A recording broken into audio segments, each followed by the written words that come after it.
Hello everyone, welcome back to the channel. In this video, I'm going to create a quick head-to-head comparison review between these two AI tools coding platform, which is Replit and Cursor. So let's quickly dive into it. Talking about Replit. Replit is a go-to choice for beginner, educator, and anyone who wants to spin up project instantly with its browser-based IDE built in Austin, real-time collaboration and AI tools. It makes coding and deployment simple without the hassle of setup.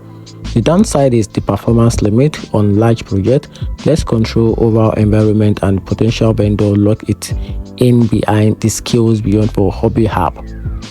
Cursor AI, on the other hand, is built for serious developer managing complex code bases. It integrates tightly with VS Code, also supports multi-file AI refactoring, and offer more flexibility and advanced assistance.